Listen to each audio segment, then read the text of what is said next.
Hello everyone and welcome back to my channel Edmond Mendaros, and for today's quick tutorial I'm going to show you guys on how to resolve the error code 0xD0000A002. We weren't able to set your PIN, not able to use PIN due to a problem on your computer.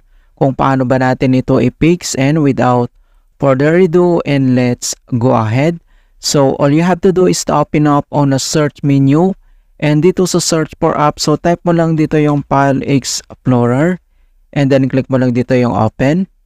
So, once na open mo na yung File Explorer, so dito lang sa gitna makikita mo dito yung tatlong dot, ito yung CMOS, so click mo lang yan, and next step, so select mo lang dito yung option, and then pop up itong folder option. So, ang next step ay kailangan mo lang iselect dito yung view, so click mo lang yan.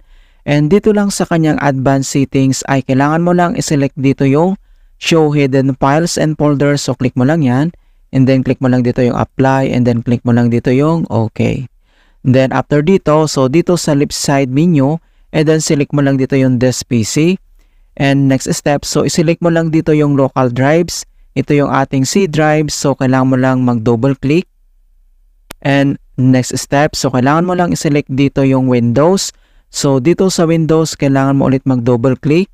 And dito sa Windows, so ang next step ay kailangan mo lang iselect dito yung service profile. So, scroll down lang tayo at ilocate itong service profile. So, double click ulit dito.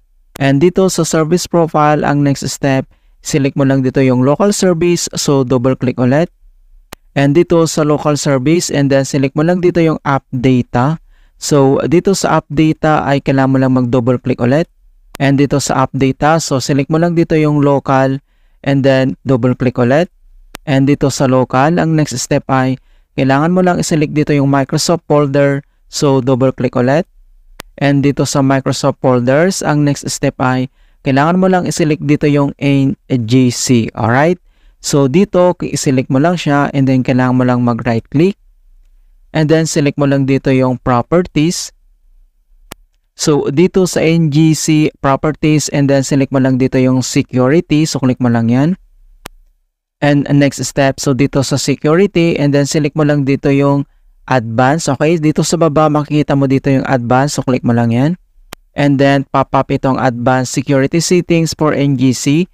So, ang next step, so kailangan mo lang iselect dito yung change dito sa owner. So, click mo lang yan.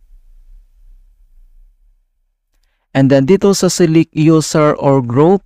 And next step, so i-click mo lang ulit dito yung advanced dito sa baba. Click mo lang yan. And then, dito sa kanyang select user or group advanced. And then, i-click mo lang dito yung find now dito sa right side. Okay, so click mo lang yan. And then, dito naman sa baba ay kailangan mo lang iselect dito yung ating username. Okay, so click mo lang yung username, and then i-click mo lang dito yung okay, and then click mo lang dito yung okay, and then dito sa owner and administrator, and then dito lang sa baba makikita mo dito yung replace owner on subcontainers and objects. So click mo lang yung box, click mo lang dito yung apply, click mo dito yung okay, click mo dito yung okay, i-click mo dito yung okay, and then after dito sa File Explorer, so ang next solution na pwede natin gawin, so close lang natin yan. And dito lang sa iyong keyboard ay press mo lang yung Windows key plus letter R. And pop up itong run. Okay, so dito sa box ay kailangan lang natin i-enter yung command keyword na gpedit.msc. And then i-click mo lang dito yung OK. And ito yung tinatawag na Local Group Policy Editor. So ang next step, so, select mo lang dito yung computer configurations. Under dito ay kailangan mo lang i-select dito yung administrative templates. So, kailangan mo lang mag-double click. And dito sa administrative templates, ang next step ay kailangan mo lang i-select dito yung system folder. So, double click ulit. And dito sa system folders, ang next step ay kailangan mo lang i-select dito yung logon folder. Okay, so scroll down lang tayo at select mo lang tong logon folder, and then kailangan mo lang i-select yan. And then dito lang sa right side ay kailangan mo lang i-select dito yung turn on convenience PIN assign in. Okay, so select mo lang siya, and then kailangan mo lang mag double click. and then pop up itong kanyang settings. So, kailangan mo lang iselect dito yung not configured and dito sa baba ay click mo lang dito yung okay. Alright, so after dito and dito lang sa start menu at kailangan lang natin mag-restart. Okay, click mo lang yan. Alright, so ganoon lang po kasimple on how to fix error code 0xD000A002. We weren't able to set your PIN. And please don't forget to like this video, subscribe to my channel for more quality content. Thank you guys and see you in my next tutorial.